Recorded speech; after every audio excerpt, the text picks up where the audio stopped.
अस्सलाम वालेकुम। आज का जो हमारा टॉपिक है उसमें हम पढ़ने जा रहे हैं अकाउंटिंग का टॉपिक है bank reconciliation statement. Bank reconciliation statement क्या होता है? It's a comparison between cash book and passbook and bank statement और बैंक स्टेटमेंट। अच्छा, ये जो कंपैरिजन होता है किसके दरमियान होता है? ये कंपैरिजन कैश बुक और पासबुक। पासबुक हमारी होती है बैंक स्टेटमेंट। जो भी हमारे पास कैश बुक है जिसमें हम अपने बिजनेस की अकाउंट से रिलेटेड हम अपना लिखते रहते हैं, वो हमारी कैश बुक होती है। और पासबुक होती है जो बैंक की तरफ से एक स्टेटमेंट आता है हर महीने, उसको हम बैंक स्टेटमेंट बोलते हैं। तो उसका कंपैरिजन हम करते हैं इस बैंक रिकन्सिलिएशन स्टेटमेंट के अंदर। Important points to solve bank reconciliation statement. अच्छा, इसको सॉल्व करने के कुछ इंपॉर्टेंट पॉइंट है वो आप नोट कर लें। नंबर 1 है late deposit cheque will be added into passbook. जब भी हमारे पास एंट्री आएगी कि लेट डिपॉजिट हुआ है उसकी अमाउंट हमें बताएगा। Late deposit amount will be add into passbook. जो भी हमारी लेट डिपॉजिट है उसको हम किस में ऐड करेंगे? पासबुक यानी कि बैंक स्टेटमेंट के अंदर। नंबर 2 पॉइंट देख लें। Outstanding unpaid unpresented cheque. ये तीनों किस्म के outstanding unpaid unpresented cheque will be less from bank statement. अच्छा, ये तीनों जो कोई से भी इसमें से चेक आपको देगा नाम, वो आपको लेस करने होंगे बैंक स्टेटमेंट में से। क्यों? Because these are unwithdrawn cheque by supplies. अच्छा, ये जो चेक हैं जो जो हमने अभी तक विड्रॉ नहीं किया है, अभी तक हमारे पास पैसे नहीं आए हैं, विड्रॉ नहीं हुआ है, तो इस वजह से हम उसको लेस कर देंगे बैंक स्टेटमेंट में से। बैंक ने उसको हमारे को बता दिया है कि हमारे पास आ गए हैं पैसे, लेकिन हमने अभी तक निकाले नहीं हैं, तो हम उसको लेस कर देंगे बैंक स्टेटमेंट में से। नंबर 3 जो है उसकी कुछ इस तरीके से होगी। अनक्लियर्ड इन ट्रांजिट चेक। अनक्लियर और इन ट्रांजिटिक चेक वो हम कहाँ से करेंगे? Will be added into bank statement. Bank statement में हमारे पास जो है वो ऐड कर देंगे। कौन से? अनक्लियर और इन ट्रांजिट।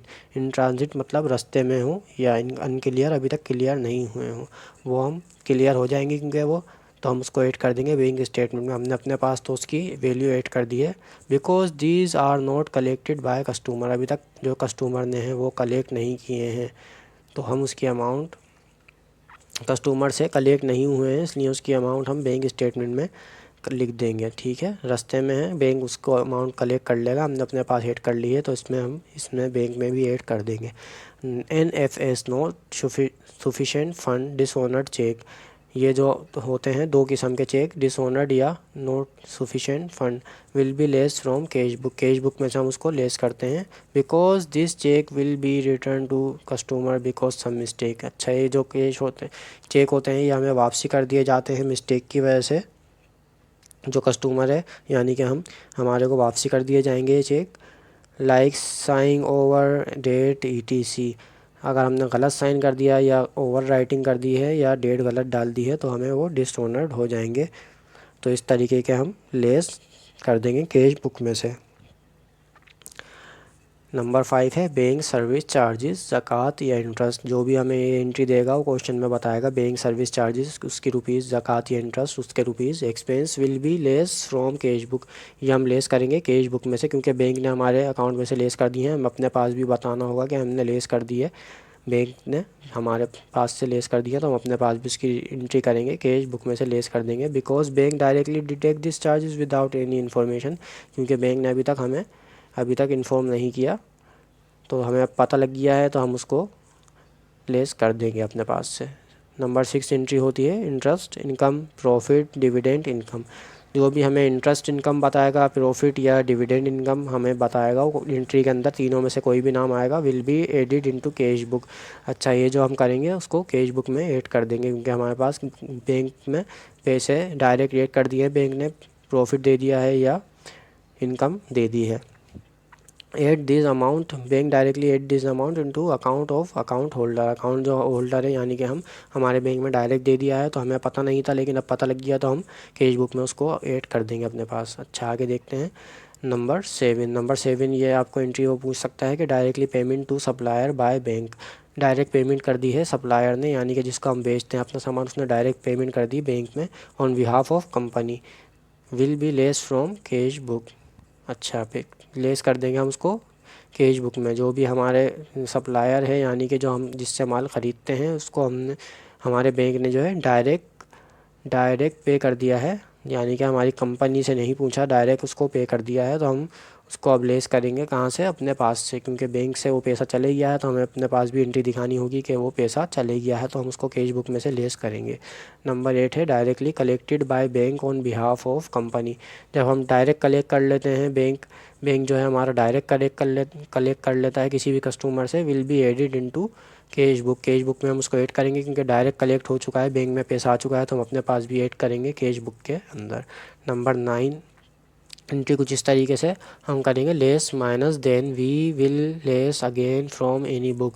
जब भी हमारे पास कम माइनस हो जाएगा, कोई भी अकाउंट हमारे पास कम माइनस हो जाएगा, तो हम क्या करेंगे, उसको विल लेस अगेन दोबारा लेस कर देंगे, क्योंकि कम लेस हुआ है। हमारे को एंट्री वो बताएगा कि आपने अकाउंट रिसेबल या जो भी है आपने कम लेस कर दिया है, तो हम उसको दोबारा से लेस करेंगे, less again from any book. अच्छा, ये बुक हम कोई सी भी बुक हो, पासबुक हो या बैंक अगर गलती करता है, कम माइनस कर देता है, या हम कैश बुक में कम माइनस कर देते हैं कोई भी अमाउंट, तो हम जितनी हमने कम माइनस करी है उसी से दोबारा माइनस कर देंगे और उसको एरर हमारा लेस कर देंगे। ठीक है, उसके बाद less add then we will add again. जब भी हमारे पास कम लेस हो जाएगा, पासबुक या बैंक गलती कर देगा बैंक स्टेटमेंट में, तो हम उसको क्या करेंगे, लेस कर देंगे। लेस ऐड करा है, कम ऐड करा है, तो हम दोबारा उसको ऐड करेंगे, add again, we will add again from any book. Any book मतलब कोई सी भी बुक, पासबुक या बैंक बुक, सही है, दोनों में से एक में एरर आ गया है, हमने कम ऐड कर दिया, तो हम उसको उसी अमाउंट से दोबारा ऐड करेंगे जितनी अमाउंट से हमने कम ऐड किया है। ये दोनों एंट्रीज़ जब हम करेंगे बाकी आगे के क्वेश्चन सॉल्व, तो आपके मज़ीद ये दो एंट्रीज़ समझ में आएंगी कि किस तरीके से एरर हमें क्वेश्चन में दिया जाएगा।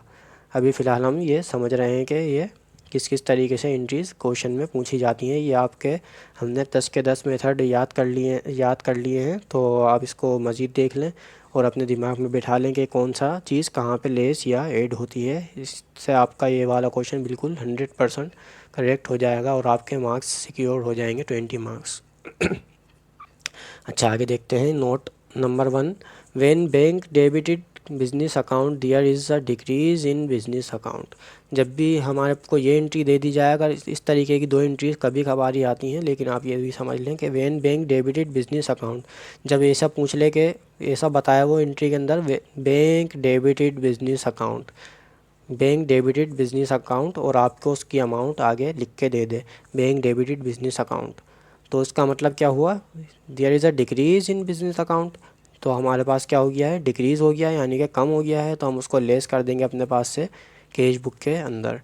और जब भी आपको अगर ये second entry they they, when bank credit business account, अगर आपको बोलते bank credit business account by rupees, इतने रुपीज़ जो भी आपको बता दे, 10,000 20,000 जितने भी बैंक ने क्रेडिट कर दिया है आपका अकाउंट, तो there is increase in business account, आपका इंक्रीज़ हो गया है बिजनेस अकाउंट, तो अब आप क्या करेंगे, कैश बुक में उसको ऐड कर देंगे।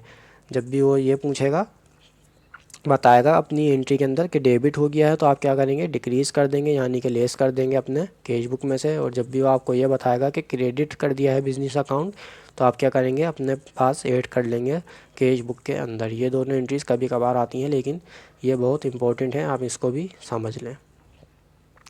अच्छा, उसके बाद क्या है, नॉर्मल बैलेंस। नॉर्मल बैलेंस कभी कभार आपसे पूछ लिया जाता है एमसीक्यूज़ वगैरह के अंदर कि नॉर्मल बैलेंस क्या होता है, कैश बुक बैलेंस क्या होता है, डेबिट बैलेंस होता है, और बैंक स्टेटमेंट बैलेंस क्या होता है, क्रेडिट बैलेंस होता है। ये नॉर्मल बैलेंस होता है कैश बुक का और बैंक स्टेटमेंट का। तो इस तरीके से हमारे पास एंट्री आती हैं। बाकी हम इसकी और वीडियो देखेंगे आगे के, ये इसकी स्टेटमेंट बनती कैसे है proper. So thank you for watching this video. अगर आपको वीडियो पसंद आए तो हमारे चैनल को सब्सक्राइब कर लें, और आने वाली वीडियोस आपके लिए बहुत अहम है, तो इसको सब्सक्राइब करें और अपने दोस्तों के साथ शेयर कर लें। अल्लाह हाफिज़।